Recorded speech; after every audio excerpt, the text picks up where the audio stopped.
بسم اللہ الرحمن الرحیم وبہ نستعین السلام علیکم ورحمۃ اللہ وبرکاتہ۔ الحمد للہ القادر المقتدر القدیر والصلاة والسلام علی السید البشیر النذیر وعلی آلہ واصحابہ ووارث آلہ الامین المکین محی الدین برحمتک یا ارحم الراحمین، وبعد فاعوذ باللہ من الشیطان الرجیم، بسم اللہ الرحمن الرحیم، فاسألوا اہل الذکر ان کنتم لا تعلمون۔ صدق اللہ العظیم وصدق رسولہ النبی الکریم الامین، ونحن علی ذلک لمن الشاہدین والشاکرین والحمد للہ رب العالمین۔ قال اللہ تبارک و تعالی فی شان حبیبہ الکریم، ان اللہ وملائکتہ یصلون علی النبی یا ایہا الذین آمنوا صلوا علیہ وسلموا تسلیما۔ اللہم صلی وسلم وبارک علی سیدنا و مولانا محمد وعلی آل سیدنا و مولانا محمد وبارک وسلم۔ معزز ناظرین و سامعین، السلام علیکم ورحمۃ اللہ وبرکاتہ۔ اللہ رب العزت کا لاکھ لاکھ شکر و احسان ہے کہ ایک بار پھر ہم آپ کے سوال اور ان کے شرعی حل کے ساتھ اس پروگرام میں موجود ہیں۔ بحمداللہ کثیر تعداد میں ہمیں سوالات موصول ہو رہے ہیں۔ اس بار بھی ہمارے بھائی اور بہنوں نے کثرت کے ساتھ سوالات ارسال کیے ہیں۔ محمد عارف قادری یہ بدایوں کے رہنے والے ہیں۔ انہوں نے ایک سوال ارسال یہ کیا ہے کہ ایک شخص نے 2 سگی بہنوں سے نکاح کیا، پھر اس کے بعد ایک بہن کا انتقال ہو گیا، جس سے پہلے نکاح کیا تھا اس کا انتقال ہو گیا۔ اب دوسری والی بہن کا کیا حکم ہے؟ کیا وہ اس کے نکاح میں رہ سکتی ہے؟ دیکھیے، قرآن کریم میں اللہ تبارک و تعالی نے واضح طور پر ارشاد فرمایا ہے کہ بیک وقت 2 سگی بہنوں کو نکاح میں جمع کرنا حرام اور ناجائز ہے۔ شریعت نے اس سے منع فرمایا ہے۔ اللہ تعالیٰ قرآن کریم میں ارشاد فرماتا ہے وَأَن تَجْمَعُوا بَيْنَ الْأُخْتَيْنِ، یعنی 2 بہنوں کو نکاح میں جمع کرنا ناجائز اور حرام ہے۔ اب اس مسئلے کی 2 صورتیں ہیں۔ پہلی صورت یہ ہے کہ کسی نے بیک وقت 2 سگی بہنوں سے نکاح کیا تو دونوں میں سے کسی سے نکاح منعقد نہیں ہوا، دونوں بہنیں اس کے لیے اجنبیہ کے حکم میں ہیں، شرعاً کوئی بھی اس کی بیوی نہیں ہے، کیونکہ یہ نکاح سرے سے منعقد ہی نہیں ہوا۔ مسئلے کی دوسری صورت یہ ہے کہ یکے بعد دیگرے نکاح کیا، پہلی بہن سے نکاح کیا اور اس کے بعد دوسری بہن سے نکاح کیا، تو پہلی بہن کا نکاح منعقد ہو گیا، وہ شرعاً اس کی بیوی ہے، اور اس کی موجودگی میں دوسری بہن سے نکاح نہیں ہوا، منعقد ہی نہیں ہوا۔ اب اگر پہلی بہن جس کا نکاح درست ہو چکا ہے اس کا انتقال ہو گیا، تو انتقال کے بعد نکاح جو ہے وہ منقطع ہو جاتا ہے، ختم ہو جاتا ہے، تو اس صورت میں دوسری بہن سے نکاح کیا جا سکتا ہے۔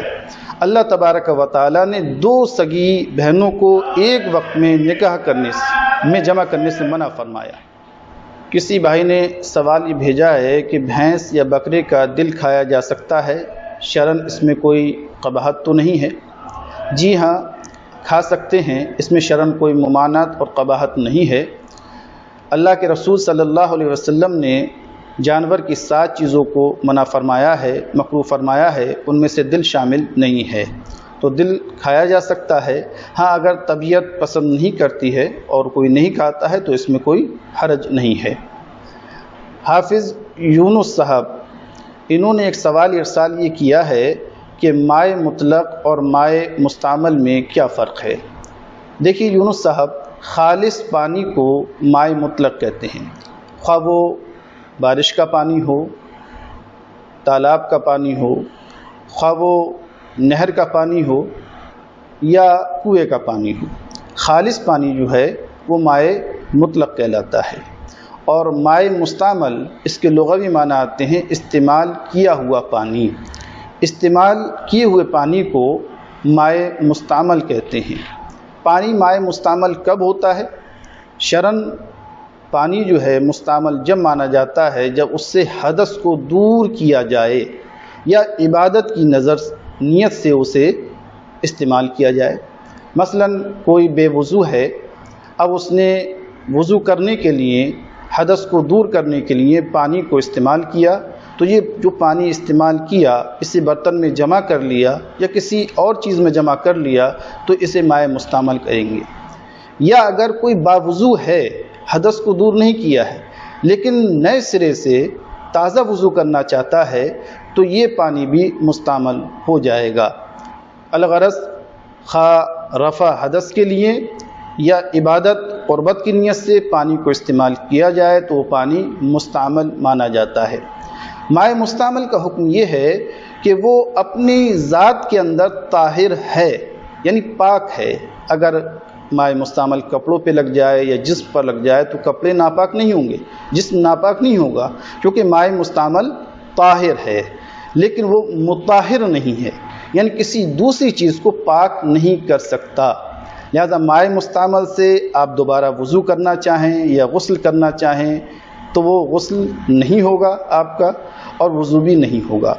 ہاں، نجاست حقیقیہ کو دور کرنے میں مائع مستعمل کا استعمال کیا جا سکتا ہے، استنجے میں استعمال کیا جا سکتا ہے، لیکن حدث اس سے دور نہیں ہوگا۔ محمد اقبال قادری یہ رمضان پور ضلع بدایوں کے رہنے والے ہیں، اکثر و بیشتر سوالات ارسال کرتے رہتے ہیں۔ انہوں نے ایک سوال یہ ارسال کیا ہے کہ ایک شخص اپنے والدین کی طرف سے صدقہ فطر ادا کرنا چاہتا ہے، کیا وہ صدقہ فطر اپنے سگے بہن بھائیوں کو دے سکتا ہے؟ جی ہاں، وہ صدقہ فطر کی رقم اپنے سگے بہن بھائیوں کو دے سکتا ہے، لیکن شرط یہ ہے کہ وہ بہن بھائی صاحب نصاب نہ ہوں، یعنی کسی کے پاس 7.5 تولے سونا یا 52.5 تولے چاندی یا اتنی رقم نہ ہو جس سے چاندی کو خریدا جا سکے۔ دوسری شرط یہ ہے کہ وہ اس کی کفالت میں نہ ہو۔ اگر اس کے بہن بھائی کا وہ کفیل ہے، نگراں ہے، اس کی روزی روٹی کا وہ کفیل بنا ہوا ہے اور صدقہ فطر انہی کو دے رہا ہے تو یہ ادا نہیں ہوگا۔ تو اگر اس کے بہن بھائی صاحب نصاب نہیں ہیں اور اس کی کفالت میں نہیں ہیں اور وہ صدقہ فطر کی رقم اسے دینا چاہے تو دے سکتا ہے۔ اگر کفالت میں ہیں یا صاحب نصاب ہیں، غنی ہیں، تو صدقہ فطر کی رقم انہیں نہیں دی جا سکتی۔ کسی بہن نے یہ سوال ارسال کیا ہے کہ کوئی شخص انگوٹھی پہنا ہے تو کیا اسے وضو میں انگوٹھی کو اتارنا ضروری ہے یا اسے حرکت دینا ضروری ہے؟ اگر پہنے ہوئے اس نے وضو کر لیا تو وضو ہو جائے گا؟ دیکھیے، اس کا جواب یہ ہے کہ انگوٹھی اگر تنگ ہے، ٹائٹ ہے، تو اسے ہلانا ضروری ہے، اسے حرکت دینا ضروری ہے، واجب ہے، اور اگر وہ ڈھیلی ہے تو اسے ہلانا مستحب ہے۔ دراصل اس میں یہ دیکھا جاتا ہے کیونکہ ہاتھوں کو وضو میں دھونا فرض ہے، بال برابر جگہ بھی خشک رہ گئی تو آپ کا وضو نہیں ہوگا۔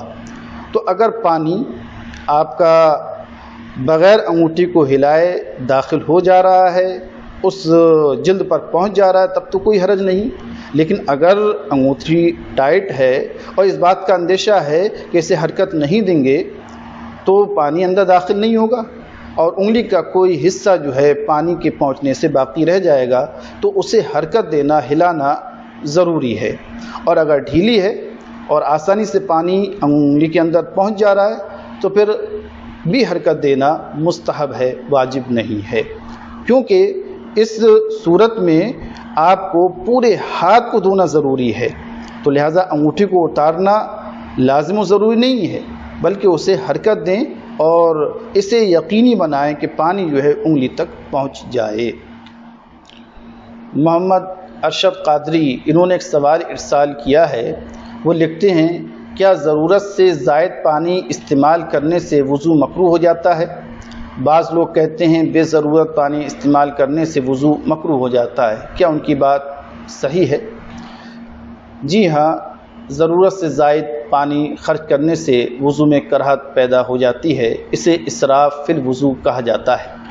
اللہ تبارک و تعالیٰ نے قرآن عظیم میں واضح طور پر ارشاد فرما دیا ہے کہ ان المبذرین کانوا اخوان الشیاطین، کہ جو فضول خرچی کرنے والے ہیں، بیجا خرچ کرتے ہیں، تو وہ شیطان کے بھائی ہیں۔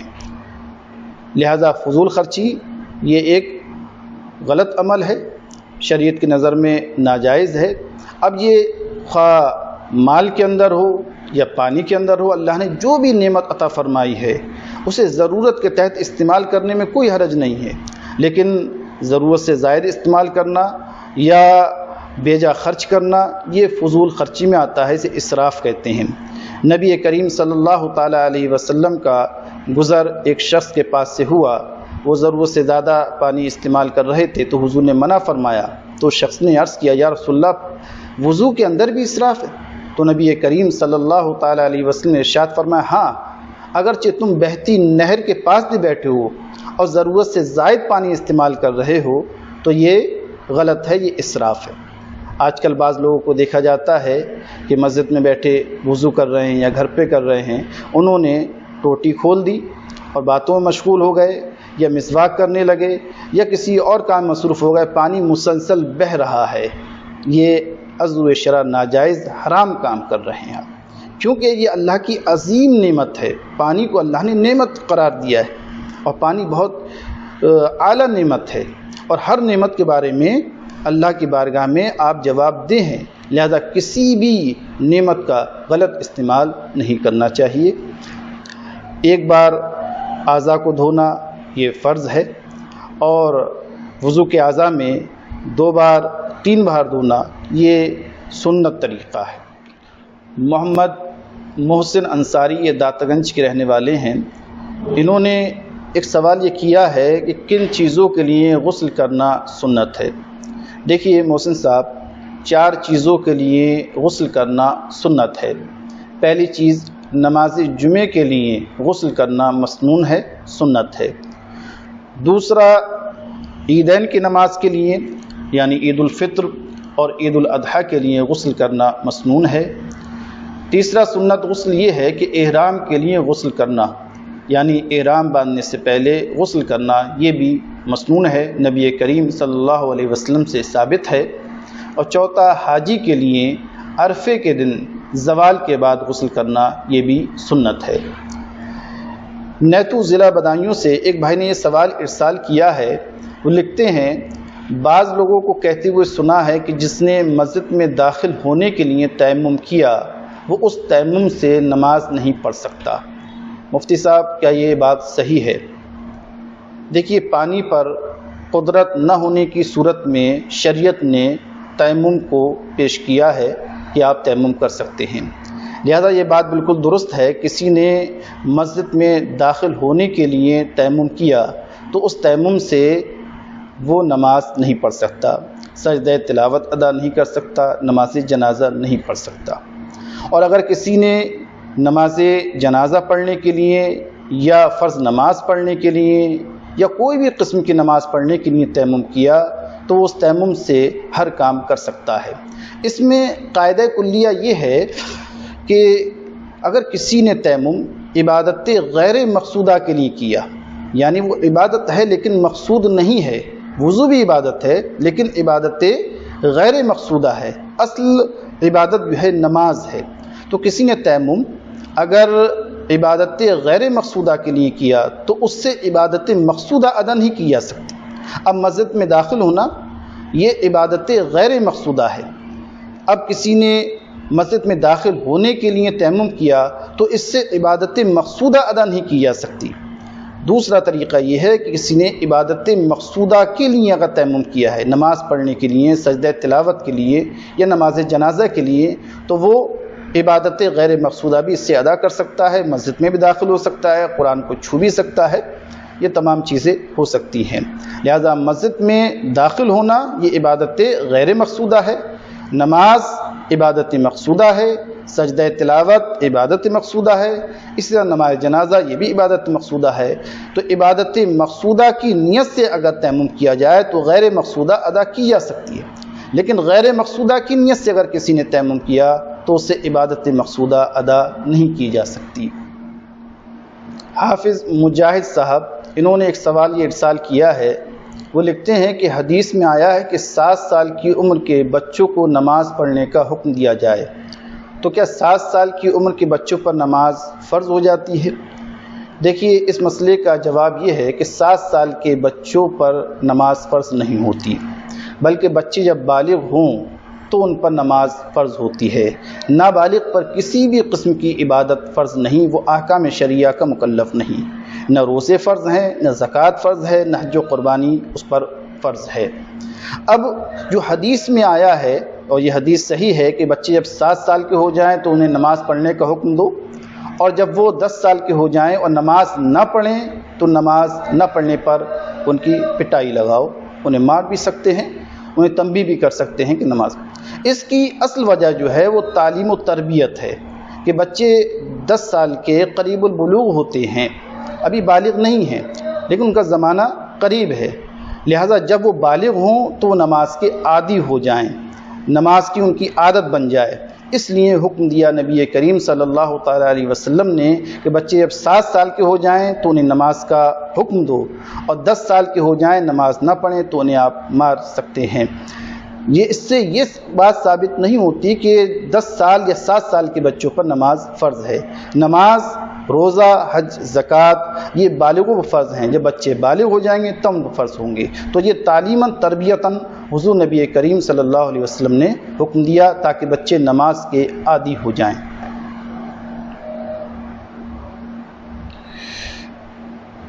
ایک بھائی نے سوال یہ ارسال کیا ہے کہ اگر کسی کی نماز نفل اور فاسد ہو گئی تو کیا اس کا ادا کرنا ضروری ہے؟ یہ ایک اچھا سوال کیا ہے۔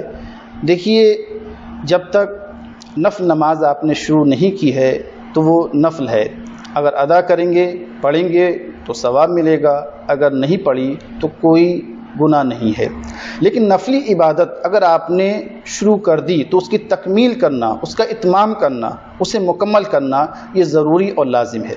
اللہ تبارک و تعالیٰ نے قرآن میں ارشاد فرمایا ہے لا تبطلوا اعمالکم، اپنے اعمال کو آپ باطل مت کرو۔ اب کسی نے 2 رکعت نفل نماز شروع کی اور 1 رکعت پڑھ لی اور نماز فاسد ہو گئی تو اب اس کی تکمیل کرنا ضروری ہے، کیونکہ 1 رکعت ضائع ہو گئی، باطل ہو گئی، لہٰذا اس کی قضا کرنا لازم و ضروری ہے۔ ٹھیک اسی طرح اگر کسی نے نفلی روزہ رکھا جس کا رکھنا کوئی واجب و فرض نہیں تھا، بہتر عمل ہے، ثواب کا کام ہے، لیکن جب شروع کر دیا اور درمیان میں وہ فاسد ہو گیا تو اب اس کی قضا کرنا لازم ہے۔ تو اس قاعدے کو یاد رکھا جائے کہ نفل اس وقت تک نفل ہے جب تک آپ نے ابتدا نہیں کی ہے، لیکن جب ابتدا کر دی ہے تو اس کی تکمیل کرنا ضروری ہے، لہذا درمیان میں اگر روزہ آپ کا فاسد ہو گیا تو اس کی قضا کرنا لازم و ضروری ہے۔ اسی طرح نفل نماز شروع کری اور فاسد ہو گئی تو اس کی قضا کرنا بھی لازم و ضروری ہے۔ ایک بھائی نے سوال یہ ارسال کیا ہے کیا بے وضو اذان دے سکتے ہیں؟ ہاں، بے وضو اذان دی جا سکتی ہے، مگر مستحب اور بہتر یہ ہے کہ آپ باوضو ہو کر اذان دیں۔ اگر کسی نے ضرورت کے پیش نظر یا کسی اور باعث بے وضو اذان دے دی تو اس میں کوئی حرج نہیں ہے، اس اذان کا اعادہ نہیں کیا جائے گا، دوبارہ نہیں دی جائے گی۔ ماسٹر عرفان صاحب نے ایک سوال کیا ہے کہ نماز کے رکن اور شرط میں کیا فرق ہے، ذرا اس کی وضاحت کر دیں۔ دیکھیے شرط کی جمع شروط آتی ہے اور رکن کی جمع ارکان آتی ہے۔ نماز میں بعض چیزیں شرط ہیں اور بعض چیزیں ارکان ہیں، اور دونوں ہی ضروری ہیں۔ نماز کے دوران یا نماز سے پہلے اگر ان میں سے کوئی ایک چیز چھوٹ گئی تو نماز نہیں ہوگی۔ نماز کی صحت کے لیے شرائط بھی ضروری ہیں اور ارکان بھی ضروری ہیں، لیکن دونوں میں فرق یہ ہے کہ ارکان جو ہیں یعنی رکن جو ہے وہ نماز کی حقیقت میں شامل ہے، جیسے کھڑا ہونا، قیام، قرأت کرنا، رکوع کرنا، سجدہ کرنا، قاعدہ اخیرہ کرنا، یہ ارکان ہیں نماز کے، وغیرہ وغیرہ۔ ان میں سے اگر کوئی بھی چیز چھوٹ گئی تو نماز ہی نہیں ہوگی، یہ نماز کی حقیقت میں شامل ہیں۔ اب نماز کی جو شرطیں ہیں، جیسے آپ کا منہ قبلے کی طرف ہو، آپ باوضو ہوں، طہارت ہو، ستر عورت ہو، نیت ہو، یہ نماز کی شرطیں ہیں، ان کا ہونا بھی ضروری ہے، لیکن یہ نماز کی حقیقت میں شامل نہیں ہے، خارج از نماز ہیں۔ نماز کی حقیقت میں ارکان ہوتے ہیں، یہ نماز کی حقیقت میں شامل ہیں، شرطیں ضروری اور لازم تو ہیں، اس کے بغیر نماز نہیں ہوگی، لیکن نماز کی حقیقت میں شامل نہیں ہے۔ اسے آسان مثال میں آپ اس طرح سمجھ سکتے ہیں، جیسے چائے ہے تو اس کی حقیقت کیا ہے؟ پتی ہے، پانی یا دودھ، یہ چائے کی حقیقت ہے، لیکن ان ہی سے چائے نہیں بنتی ہے، چائے کے لیے آگ کا ہونا ضروری ہے، کسی برتن میں بنائی جاتی ہے، تو یہ آگ اور یہ برتن جو ہے یہ چائے کے لیے شرط کی حیثیت رکھتا ہے کہ اس کے بغیر چائے بنے گی نہیں، لیکن چائے کی حقیقت میں شامل نہیں ہے۔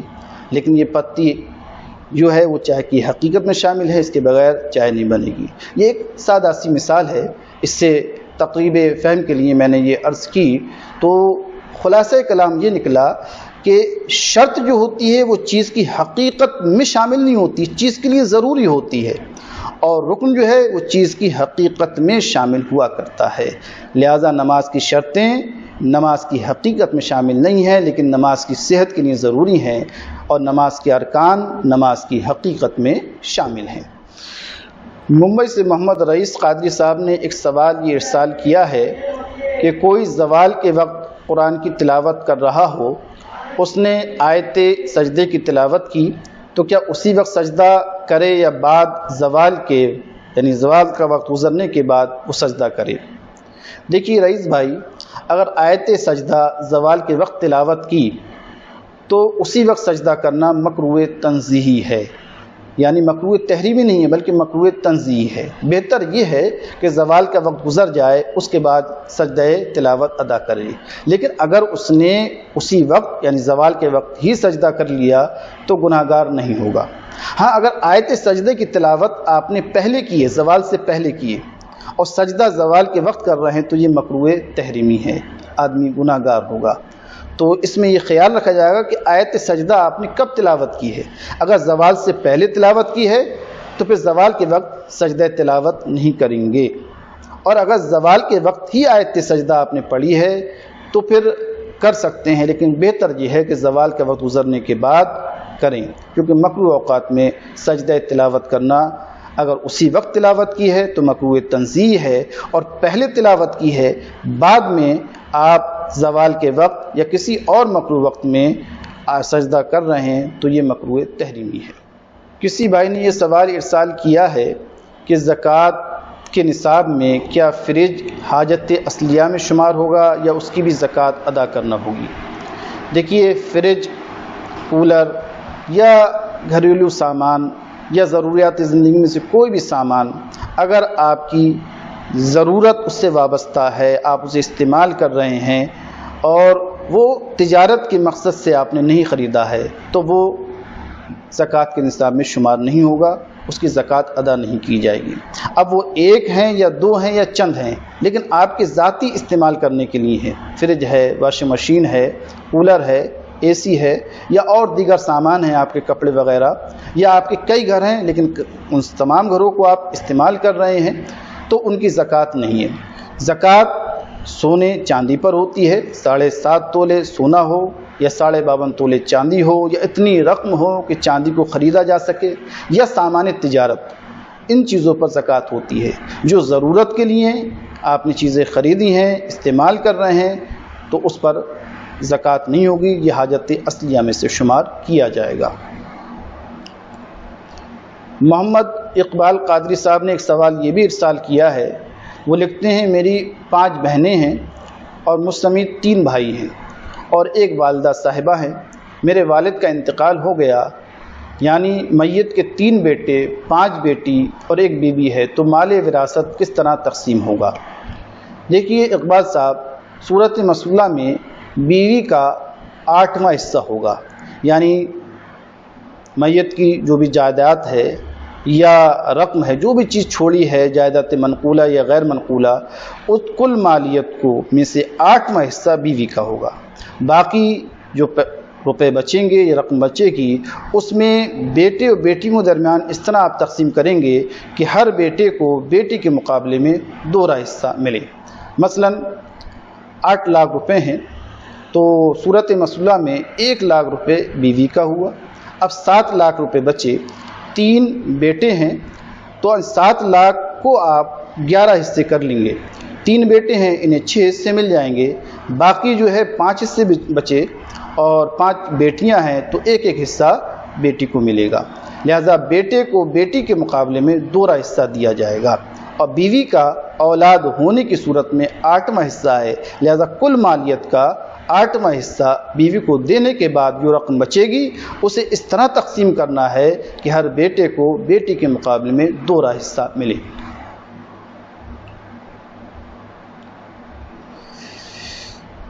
ایک بھائی نے یہ سوال ارسال کیا ہے, کیا کھڑے ہو کر پیشاب کیا جا سکتا ہے؟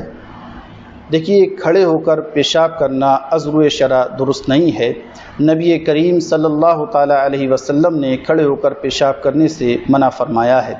نیز پیشاب کی چھینٹوں سے بچنا بھی ضروری ہے, کیونکہ پیشاب کی چھینٹیں یہ عذاب الہی کا سبب ہوتی ہیں.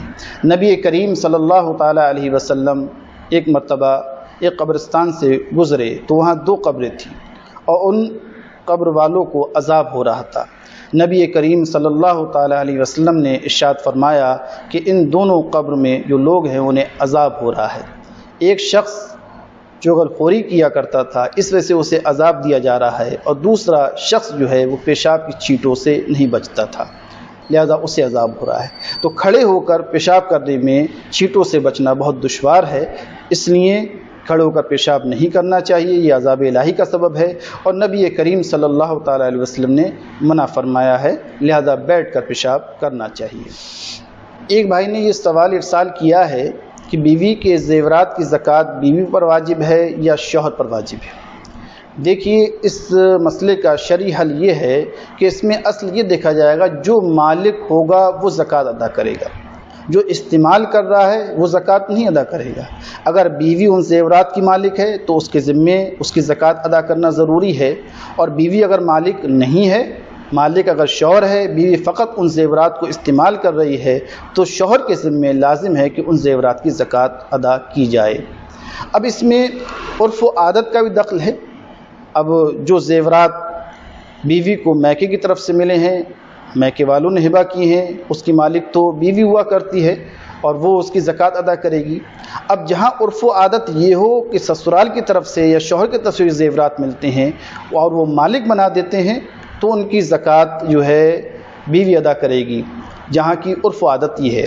اور اگر کہیں کا عرف اور عادت یہ ہے کہ بیوی کو زیورات صرف استعمال کرنے کے لیے دیے جاتے ہیں, سسرال میں سسر یا ساس یا شوہر اس کی مالک ہوتی ہیں, تو جو مالک ہوگا وہ اس کی زکوٰۃ ادا کرے گا.